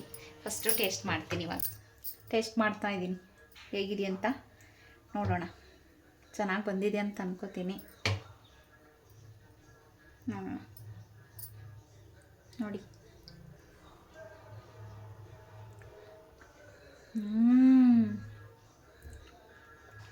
ಸೂಪರಾಗಿ ಬಂದಿದೆ. ನಾನು ಅಂದ್ಕೊಂಡಿದ್ದಕ್ಕಿಂತ ಇನ್ನೂ ಚೆನ್ನಾಗಿ ಬಂದಿದೆ. ಏಲಕ್ಕಿ ಕಾಯಿ ಫ್ಲೇವರ್ ತುಂಬ ಚೆನ್ನಾಗಿ ಕೊಡ್ತಾಯಿದೆ. ತುಂಬ ಚೆನ್ನಾಗಿ ಬಂದಿದೆ. ನಾನು ಈ ಥರ ಆಗುತ್ತೆ ಅಂತಲೇ ಅಂದ್ಕೊಂಡಿರಲಿಲ್ಲ. ಸಕ್ಕತ್ತಾಗಿ ಬಂದಿದೆ. ಯಾಕೆಂದರೆ ಅಮ್ಮ ಮಾಡಿರೋದಲ್ವಾ, ಅದಕ್ಕೋಸ್ಕರ ತುಂಬ ಚೆನ್ನಾಗಿ ಬಂದಿದೆ. ತುಂಬಾ ಚೆನ್ನಾಗಿದೆ ಫ್ರೆಂಡ್. ತುಂಬ ಅಂದರೆ ತುಂಬಾ ಚೆನ್ನಾಗಿದೆ. ಎಷ್ಟು ಚೆನ್ನಾಗಿದೆ ಅಂದರೆ ಸಖತ್ತಾಗಿದೆ. ಸೂಪರ್. ಒಳ್ಳೆ ಸ್ವೀಟ್ ಅಂತ ಹೇಳ್ಕೊಬೋದು. ನಾನು ಆವಾಗಲೇ ಹೇಳಿದ್ನಲ್ಲ, ಎದೆ ನೋವಿಗೆ ತುಂಬ ಅಂದರೆ ತುಂಬಾ ಒಳ್ಳೆಯದು. ತುಂಬಾ ಚೆನ್ನಾಗಿರುತ್ತೆ. ನೋಡೋದ್ರಲ್ಲ, ಬೆಳಗ್ಗೆಯಿಂದ ಭೀಮನ ಅಮಾವಾಸ್ಯೆ ಎಲ್ಲ ಹೇಗಾಯಿತು. ನಾನು ನನ್ನ ಪತಿ ದೇವರಿಗೆ ಪಾದ ಪೂಜೆ ಎಲ್ಲ ಮಾಡಿ ಮುಗಿಸಿ, ಹಾಗೆ ಕೂಡ ನಿಮ್ಮ ಜೊತೆ ಒಂದು ಸ್ವೀಟ್ ರೆಸಿಪಿನೂ ಕೂಡ ಶೇರ್ ಮಾಡಿಕೊಂಡೆ. ಮತ್ತು ಇಷ್ಟ ಆಗಿದೆ ಅಂತ ಅನ್ಕೋತೀನಿ. ಈ ವಿಡಿಯೋ ನಿಮಗೆ ಖಂಡಿತ ಇಷ್ಟ ಆಗಲೇಬೇಕು. ಇಷ್ಟ ಆಗಿದೆ ಅಂತಲೂ ಕೂಡ ತಿಳ್ಕೊಂಡಿದ್ದೀನಿ. ಹಾಗೆ ಇಷ್ಟ ಆಗಿದ್ದರೆ ಯಾರಿಗಾದರೂ ತುಂಬಾ ಇಷ್ಟ ಆಗಿದ್ದರೆ ಒಂದು ಲೈಕ್ ಕೊಡಿ. ಹಾಗೆ ನಿಮ್ಮ ಫ್ಯಾಮಿಲಿ ಫ್ರೆಂಡ್ಗೂ ಕೂಡ ಶೇರ್ ಮಾಡಿ ನನಗೆ ಸಪೋರ್ಟನ್ನು ನೀಡಿ ಅಂತ ಕೂಡ ಕೇಳ್ಕೊತಾ ಇದ್ದೀನಿ. ನಮ್ಮ ಮನೇಲಿ ಮೂವಿ ನೋಡ್ತಾ ಇದ್ದಾರೆ ಫ್ರೆಂಡ್, ವಾಯ್ಸ್ ಓವರ್ ಕೊಡ್ತಾ ಇದ್ದೀನಿ. ಸೌಂಡ್ ಕಡಿಮೆ ಕೊಡಿ ಅಂದರೆ ಕೊಡಲ್ಲ ಅಂತಂದ್ರು, ಅದಕ್ಕೋಸ್ಕರ ರೂಮ್ಗೆ ಬಂದೆ. ಈ ವಿಡಿಯೋ ಇಷ್ಟ ಆಗಿದೆ ಅಂತ ಅನ್ಕೋತೀನಿ. ಇಷ್ಟ ಆಗಿರಲೇಬೇಕು. ಹಾಗಾದರೆ ಇಷ್ಟ ಆಗಿದರೆ ಒಂದು ಲೈಕ್ ಕೊಡಿ. ಇನ್ನೂ ಜಾಸ್ತಿ ಇಷ್ಟ ಆಗಿದರೆ ನಿಮ್ಮ ಫ್ಯಾಮಿಲಿ ಫ್ರೆಂಡ್ಗೂ ಕೂಡ ಶೇರ್ ಮಾಡಿ ನನಗೆ ಸಪೋರ್ಟನ್ನು ನೀಡಿ. ಫ್ರೆಂಡ್, ನಾನು ಪದೇ ಪದೇ ಕೇಳ್ಕೊತಾ ಇದ್ದೀನಿ, ಪ್ಲೀಸ್ ನನ್ನ ಚಾನಲ್ನ ಸಬ್ಸ್ಕ್ರೈಬ್ ಮಾಡಿಕೊಂಡು ನೋಡಿ, ಪೂರ್ತಿ ವಿಡಿಯೋನ ನೋಡಿ. ಹಾಗೆ ನನ್ನ ಈ ವಿಡಿಯೋಗೆ ವ್ಯೂಸ್ನ ಕೊಡಿ, ಪ್ಲೀಸ್ ವ್ಯೂಸ್ನ ಕೊಡಿ ಅಂತಾನು ಕೂಡ ಕೇಳ್ಕೊತಾ ಇದ್ದೀನಿ. ವ್ಯೂಸ್ ಜಾಸ್ತಿ ಬರ್ತಾನೆ ಇಲ್ಲ. ನಾನು ಕೂಡ ದಿನ ವೀಡಿಯೋ ಮಾಡಿ ಹಾಕ್ತಾಯಿದ್ದೀನಿ, ವ್ಯೂಸ್ ಜಾಸ್ತಿ ಬರ್ತಾನೆ ಇಲ್ಲ. ಪ್ಲೀಸ್ ವ್ಯೂಸ್ನ ಕೊಡಿ ಅಂತಾನು ಕೂಡ ಕೇಳ್ಕೊತೀನಿ. ನೀವು ಕೊಡೋ ನನಗೆ ಒಂದು ಲೈಕ್, ಕಮೆಂಟ್ ಮತ್ತು ನೀವು ಪೂರ್ತಿ ನೋಡೋ ಒಂದು ವಿಡಿಯೋ ಮತ್ತು ಶೇರ್ ನನಗೆ ತುಂಬಾ ಮುಖ್ಯ, ನನಗೆ ತುಂಬಾ ಹೆಲ್ಪ್ ಆಗುತ್ತೆ ಅಂತ ಕೇಳ್ಕೊತೀನಿ. ಈ ಭೀಮ್ನ ಅಮಾವಾಸ್ಯೆ ಅಂತೂ ನಾನು ಈ ಥರ ಆಚರಿಸ್ದೆ. ತುಂಬಾ ಖುಷಿ ಆಯಿತು ನನಗೆ, ತುಂಬಾ ಚೆನ್ನಾಗಿತ್ತು. ಈಗೆಲ್ಲ ಆಯಿತು. ಇವತ್ತಿಗೆ ಈ ವಿಡಿಯೋನ ಇಲ್ಲಿಗೆ ಎಂಡ್ ಮಾಡೋ ಸಮಯ ಬಂದೇ ಬಿಡ್ತು. ಮುಂದಿನ ವಿಡಿಯೋ ಜೊತೆ ಸಿಗ್ತೀನಿ. ಇನ್ನೂ ಚಂದ ವಿಡಿಯೋಗಳನ್ನ ಕೊಡ್ತೀನಿ. ನೀವು ನನಗೆ ಸಪೋರ್ಟನ್ನು ನೀಡ್ತಾ ಇದ್ದರೆ, ನೀವು ನನಗೆ ಒಂದು ಸ್ಫೂರ್ತಿ ಕೊಡಬೇಕು. ಯಾಕೆಂದರೆ ನೀವು ಜಾಸ್ತಿ ಲೈಕ್ ಕೊಡ್ತಾ ಇದ್ರಿ, ಜಾಸ್ತಿ ಶೇರ್ ಮಾಡ್ತಾ ಇದ್ದರೆ, ಕಮೆಂಟ್ ಮೂಲಕ ಹೇಳ್ತಾ ಇದ್ದರೆ ನನಗೆ ತುಂಬಾ ಖುಷಿಯಾಗುತ್ತೆ. ಇನ್ನೂ ಚಂದ ವಿಡಿಯೋಗಳನ್ನ ಕೊಡಬೇಕು ಅಂತ ನನಗೆ ಒಂದು ಎನರ್ಜಿ ಬರುತ್ತೆ. ಅದಕ್ಕೋಸ್ಕರ ನೀವು ನನಗೆ ಸಪೋರ್ಟ್ ನೀಡಲೇಬೇಕು ಅಂತ ಕೇಳ್ಕೊತಾ ಈ ವಿಡಿಯೋಗೆ ಹೇಳ್ತಾ ಇದ್ದೀನಿ. ಟಾಟಾ, ಬಾಯ್. ಎಲ್ರಿಗೂ ಕೂಡ ಮತ್ತೊಮ್ಮೆ ಭೀಮನ ಅಮಾವಾಸ್ಯೆಯ ಶುಭಾಶಯಗಳನ್ನ ಹೇಳ್ತಾ ಎಲ್ರಿಗೂ ಕೂಡ ಖುಷಿಯಾಗಿ ನಗ್ನಗಿತಾ ಇರಿ. ಓಕೆ, ಎಲ್ರಿಗೂ bye, take care, love you all. ಎಲ್ರಿಗೂ ಕೂಡ ಇವತ್ತು ಫ್ರೆಂಡ್ಶಿಪ್ ಡೇ, ಹಾಗಾಗಿ ಹ್ಯಾಪಿ ಫ್ರೆಂಡ್ಶಿಪ್ ಡೇ. ನನ್ನ ಸ್ನೇಹಿತರಿಗೆ ಎಲ್ರಿಗೂ ಕೂಡ happy friendship day. Love you all.